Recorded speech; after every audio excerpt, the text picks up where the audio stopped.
Je me tiens ici devant vous, mais mon cœur et mes pensées sont à Mayotte, en solidarité avec toute la population frappée par le cyclone Chido, qui figurera, nous le pressentons, parmi les plus graves catastrophes naturelles de toute l'histoire et de toute l'histoire française et peut-être européenne, avec des centaines, voire des milliers de morts.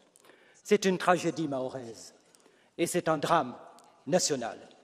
Dans ces moments, il est important de témoigner de sa solidarité.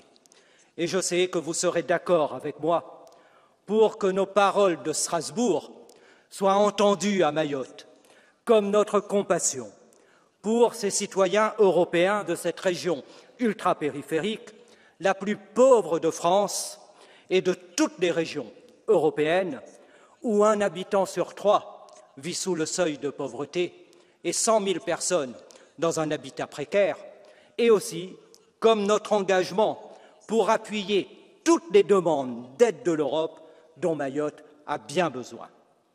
À tout moment de l'histoire, l'Europe n'est jamais aussi grande, forte et unie quand elle est en solidarité avec les peuples frappés par les tragédies, quand elle est en solidarité avec les territoires. Et c'est à ce devoir que nous sommes appelés maintenant pour Mayotte.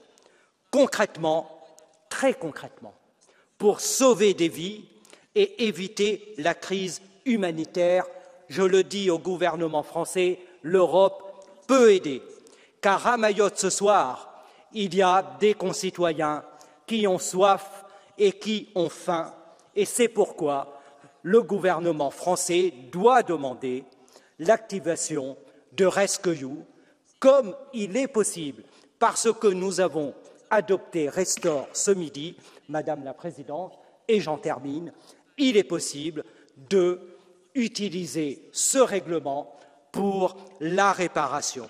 J'appelle donc les autorités françaises à en formuler la demande auprès de l'Union européenne. Merci, Monsieur le Président Fitto.